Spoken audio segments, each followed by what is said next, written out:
말씀 우리 한 절인데요. 같이 읽겠습니다. 간음하지 말라. 우리가 십계명 그동안 총 6번에 걸쳐서 말씀을 들었고요. 오늘은 7번째 시간입니다.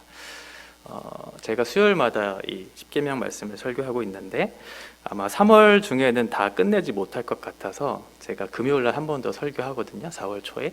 그래서 그때 마지막으로 해서 십계명을 마무리하려고 합니다. 하나님의 백성으로서 지켜야 할 그 계명들이 이제 십계명이죠. 종되었던 애굽으로부터 탈출한 그 백성들에게 주신 계명이에요.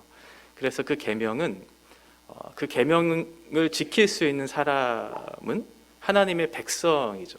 그러니까 어떻게 보면 큰 특권을 받은 사람들만이 누릴 수 있는, 지킬 수 있는 그런 의미에서 하나님께서 주신 것이다. 그것이 곧 은혜이다라고 그렇게 말씀을 드렸습니다. 오늘은 간음하지 말라라고 하는 것인데요. 우리가 간음을 생각하면 보통 어떤 육체적인 그런 관계들을 먼저 떠올리실 거예요. 그래서 그것들을 하면 안 된다라고 하는 그런 식의 어떤 간음에 대해 생각을 하실 텐데, 그것은 1차적인 의미에서 육체적인 관계 속에서의 간음도 분명하게 우리에게 말씀하신 것이고, 또 하나는 사람과 사람들 사이의 관계 속에서 어떻게 우리가 사람들을 인격적으로 바르게 대해야 하는지, 그리고 마지막으로 하나님과 사람 사이의 관계 속에서 어떻게 신실하게 그 언약 속에서 주님과의 관계를 맺어야 하는지, 이 세 가지를 통해서 그 모든 것들이 사실은 간음이라고 하는 그런 영적인 메시지들, 성경이 얘기하는 간음에 대한 내용들이 다 담겨져 있는 것입니다. 첫 번째, 육체적인 관계인데요. 먼저는 이 계명을 우리가 부부 사이의 관계 속에서 먼저 생각해 보려고 해요. 그러니까 부부는 하나의 어떤 언약적인 관계로 한 몸을 이룬 그런 관계니까 그것을 벗어난 어떤 다른 행위들, 그런 모든 것들은 우리가 생각하는 그런 간음의 문제가 되겠죠. 우리가 먼저 살펴볼 것은 창세기의 첫 번째 부부였던 아담과 하와를 통해서 하나님이 우리에게 어떻게 말씀하시는가 좀 살펴보고자 합니다. 창세기 2장 17절과 18절의 말씀인데요. 선악을 알게 하는 나무의 열매는 먹지 말라. 내가 먹는 날에는 반드시 죽으리라 하시니라. 여호와 하나님이 이르시되 사람이 혼자 사는 것이 좋지 아니하니 내가 그를 위하여 돕는 배필을 지으리라 하시니라. 최초의 부부였던 아담과 하와, 그래서 하나님께서 그에게 명령을 주셨고 그것을 통해서 하나님과의 언약을 맺으셨어요. 그래서 그 선악을 알게 하는 나무의 열매를 따먹는 순간 너는 반드시 죽을 것이다 라고 그렇게 말씀을 하셨고, 반대로 생각해 보면 그것을 따먹지 않았다면 영원한 생명을 얻을 수 있는 기회였을 것입니다. 이런 언약을 하나님과 아담 사이에 맺고 난 이후에 그 이후에 돕는 배필인 하와를 주셨어요. 언약을 맺고 또 아담과 하와의 한 몸을 이루는 것들을 하나님께서 허락하여 주셨죠. 그러면 하나님이 아담과 하와를 한 몸으로, 부부로 부르신 이유가 무엇이었을까? 하나님이 먼저 약속하신 그 언약을 지켜나가기 위한 그런 도움의 관계, 그래서 그것을 통해 궁극적으로 하나님이 영원한 생명을 주시기를 원하시는 그 뜻을 이루는 그러한 사람들로서 묶여있는 그런 부부로서의 의미를 담고 있었을 거예요.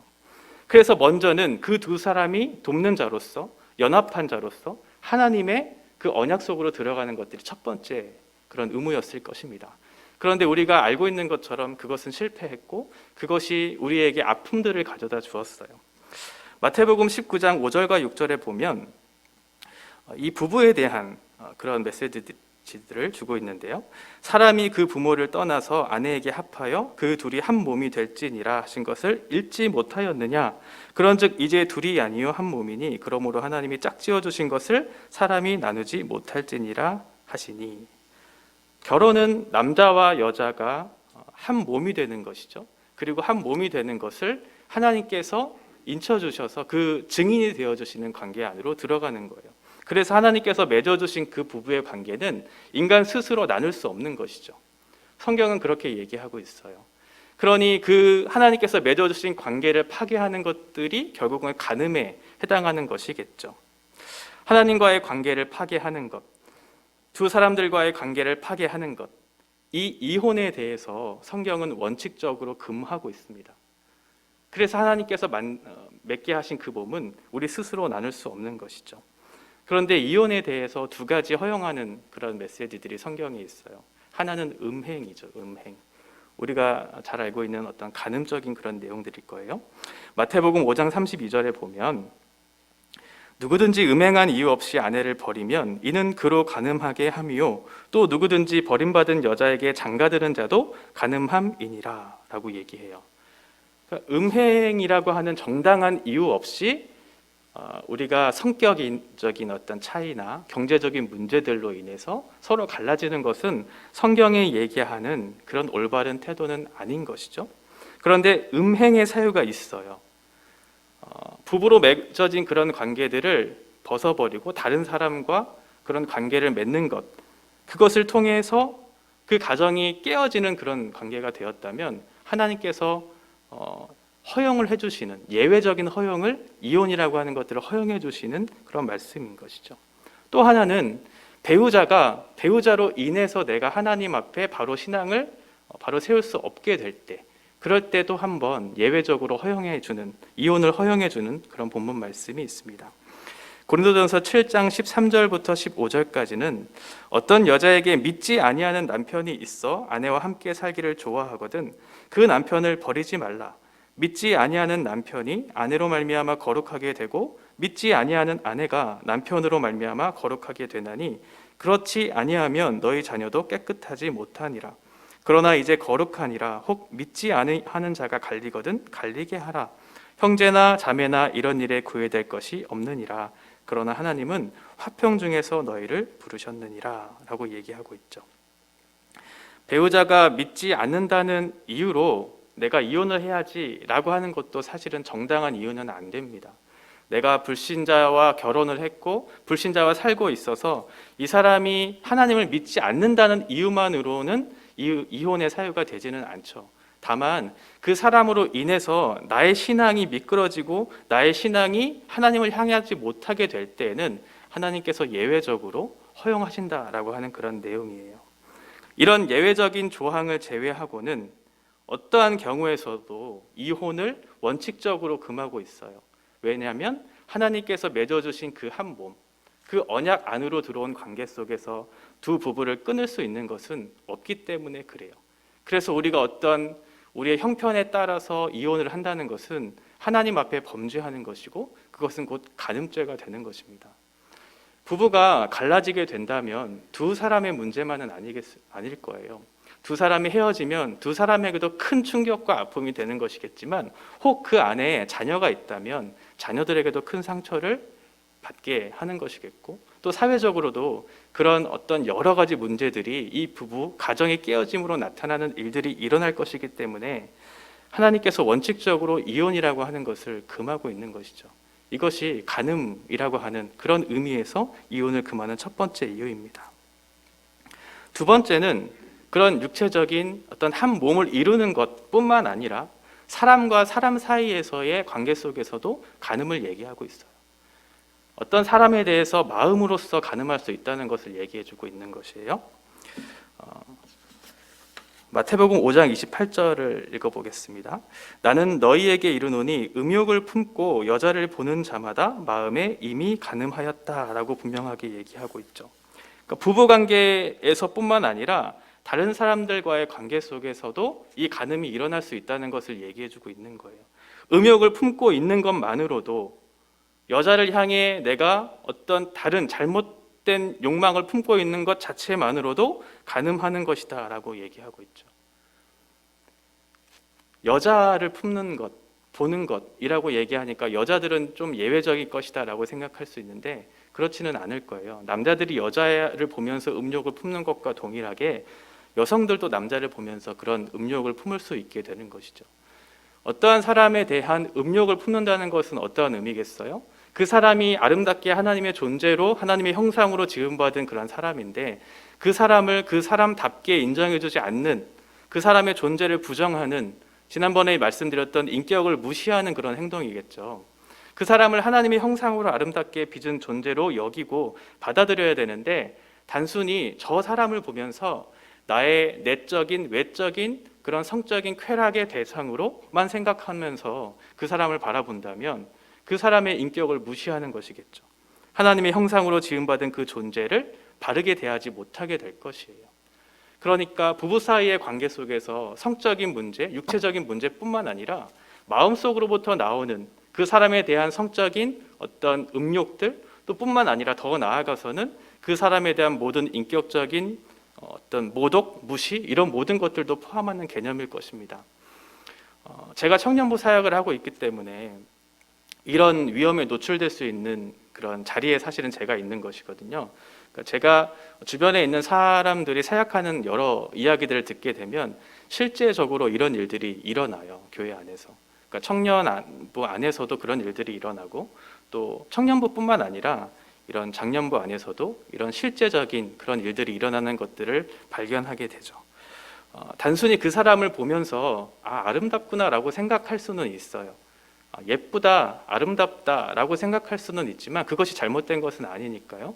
그런데 그 사람에 대해서 그 사람을 존중하는 태도로서 저 사람이 정말 하나님 안에서 나를 만나게 하여 주셨다는 그런 마음을 가지고 그 사람을 존중히 여겨야 되는데, 단순한 나의 어떤 욕망의 대상으로서만 바라본다면 그것 또한 하나님 앞에 간음하는 것이 될 것입니다. 그런 것들을 우리는 경계해야 합니다. 부부 사이뿐만 아니라 사람들과의 사람 관계 속에서도 얼마든지 일어날 수 있는 일들이 간음이기 때문에 그렇죠. 세 번째는 사실은 이게 가장 중요하다고 봐요. 하나님과 사람 사이의 관계 속에서도 간음이 일어날 수 있다는 것이에요. 에스겔서 16장 8절에 보시면 내 옷으로 너를 덮어 벌거벗은 것을 가리고 내게 맹세하고 언약하여 너를 내게 속하게 하였느니라 라고 얘기하고 있죠. 그러니까 하나님께서 이스라엘을 구원하실 때 그 구원하시는 관계를 뭐라고 설명하고 있냐면 언약이라고 설명하고 있거든요. 신랑과 신부가 결혼한 관계, 구원을 그런 언약이라고 하는 관점에서 설명해 주고 있어요. 그런데 이 언약이라고 하는 것은 어떻게 보면 부부 사이의 혼인과 같은 그런 관계를 맺는 것이잖아요. 그런데 하나님과 우리가 결혼을 한 관계라면 우리도 그것들을 신실하게 끝까지 정결을 지키면서 하나님 한 분만을 바라봐야 될 텐데, 이런 것들도 우리의 어떤 죄로 인해서 하나님을 대적하고 하나님을 멀리 떠나는 것으로 인해서 영적으로도 간음할 수 있다는 것을 성경은 얘기하고 있는 것이죠. 영적인 간음은 곧 무엇일까요? 바로 우상 숭배죠. 여호와 하나님만을 사랑하고 여호와 하나님만을 따르고 그의 말씀만을 따르며 살아가는 것이 그 언약의 신실한 그런 태도일 텐데, 하나님을 버리고 그 언약에서 벗어나서 나는 다른 신을 찾고 다른 것을 사랑하고 다른 것 안에서 만족한다면 그것 또한 영적인 간음, 우상 숭배의 일이 될 것입니다. 예레미야 3장 8절과 9절에 보시면 내게 배역한 이스라엘이 간음을 행하였으므로 내가 그를 내쫓고 그에게 이혼서까지 주었으되 그의 반역한 자매 유다가 두려워하지 아니하고 자기도 가서 행음함을 내가 보았노라. 그가 돌과 나무와 더불어 행음함을 가볍게 여기고 행음하여 이 땅을 더럽혔거늘. 분명하게 얘기하고 있죠. 이스라엘이 하나님을 떠나서 돌과 나무와 이런 다른 피조 세계에 대해서 우상 숭배하는 것들을 하나님께서는 간음이다, 행음이다라고 분명하게 얘기하고 있어요. 하나님은 하나님과 맺은 그 백성들과만 관계를 맺고 싶어 하시는데, 이스라엘 백성들이 떠나서 다른 신을 쫓고 다른 신이 나의 어떤 삶을 만족시켜 주실 것에 대한 그런 믿음을 가지고 살아가는 것도 하나님 앞에 영적인 간음을 하는 것이다 라고 분명하게 얘기해 주고 있는 것이죠. 이 모든 것들, 육체적인 어떤 관계 속에서 다른 것들로 인해서 채움을 받는 것, 또는 사람들과의 관계 속에서 만족하지 못해서 그 사람을 하나님의 형상으로 아름답게 바라보지 못하고 나의 어떤 욕심이나 나의 쾌락의 대상으로 그 사람을 바라보는 것, 그리고 하나님 안에서 만족하지 못하고 다른 대상으로서 영적인 체험을 얻고자 하는 이 모든 것들이 하나님께서는 간음이다라고 분명하게 얘기해 주고 있어요. 그러니 궁극적으로 육체적인 또는 우리의 인격적인 영적인 모든 결핍이 해결되기 위해서는 어디로부터 문제가 해결돼야 하냐면 바로 하나님 안에서 이 모든 것들이 해결되어야 된다라고 얘기하는 것이죠. 우리의 육체적인 문제, 부부 사이에 어떤 갈등이 있고 부부 사이에 어떤 아픔이 있다면 서로 간의 문제만은 아닐 것이에요. 두 사람이 서로를 바라보고 있으면 당연히 부딪히게 되겠죠. 그런데 두 사람이 하나님을 이렇게 삼각형으로 바라보고 있다면 서로에게 부딪힘이나 어려움들이 조금은 덜 할 거예요. 왜냐하면 두 사람이 하나님 안에서 만나기 때문에 그렇겠죠. 그러니 이 부부 사이의 관계 속에서도 분명히 채워지지 않은 부분들이 있을 것이거든요. 제 안에 만족되지 못하는 그 사람의 결핍이 보이니까 그 안에서 서로 대적하고 서로 미워하면서 그것으로 인해서 아파하고 결핍 때문에 또 다른 대상을 찾아서 그렇게 성적인 어떤 관계를 맺고 그 안에서 만족을 누리고자 하는 그런 마음들이 있을 거잖아요. 그런 것들도 결국은 하나님 안에서 채워지지 않는, 그 사람 안에서 하나님을 발견하지 못한 결과로서 그렇게 행하는 것이에요. 또 다른 사람을 대할 때도 마찬가지죠. 정말 하나님의 사람으로 아름답게 그 사람을 대하고 존중한다면 그 사람을 어떻게 영적인 육체적인 어떤 쾌락의 대상으로 여기는 것은 있을 수 없는 일들이겠죠. 또 마지막으로 영적인 그런 간음들도 하나님 안에서 채워지지 않는 것들이 있기 때문에 다른 것들을 따라서 나의 영적인 만족을 계속해서 추구하고자 하는 그런 마음들이 있을 것입니다. 이 계명을 주신 것, 계명 안에서 우리가 발견할 수 있는 것은 바로 복음 같아요. 복음. 십계명을 통해서 이 계명을 내가 지킬 수 없다라는 사실을 발견하게 되잖아요. 그렇죠? 그러면 그 안에서 예수 그리스도께서 나를 통해서 부어주시는 그 은혜가 무엇인지를 발견하게 돼요. 그래서 결국 어떻게 되냐면 내가 그리스도 안에 있다는 사실을 확인하게 돼요. 아, 율법을 보면서 내가 큰 죄인이구나 라는 것들을 발견하게 되죠. 그래서 나는 은혜 없이는 하루도 살 수 없다는 사실을 발견하게 돼요. 그래서 결국은 하나님을 의지하게 돼요. 그러면서 그리스도를 발견하면서 나에게 주신 그 은혜의 복음들을 찬양하게 되는 그런 결론을 맺게 될 것입니다. 이 십계명을 통해서 우리를 인도하시는 것은 결국은 그리스도 예수를 보라라고 하는 그런 귀결로 우리를 맞이하게 될 것입니다. 채워지지 않는 것들이 분명히 있을 거예요. 너무나 많이 있겠죠.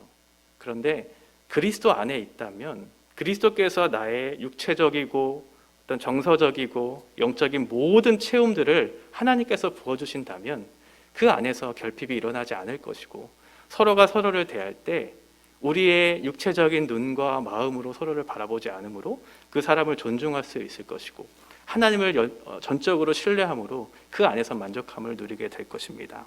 우리가 신실하신 하나님 앞에 있다는 사실을 기억하시면서 이 계명이 나 스스로는 지킬 수 없는 것이구나라는 것들을 바라보면서 주님 의지하고 주님 바라보았을 때 주님께서 채워주시는 은혜로서 부부와 다른 사람과 하나님과의 관계들을 맺어가는 그런 일들이 우리 안에 있어야 할 것입니다. 신실하신 주님, 그분만이 정답이고 그분만이 이 문제를 해결할 수 있는 분이라는 사실을 기억하시면서 하나님 앞에 나아가는 그런 믿음의 사람들이 되어지기를 간절히 바랍니다. 같이 찬양하고 기도할 텐데요.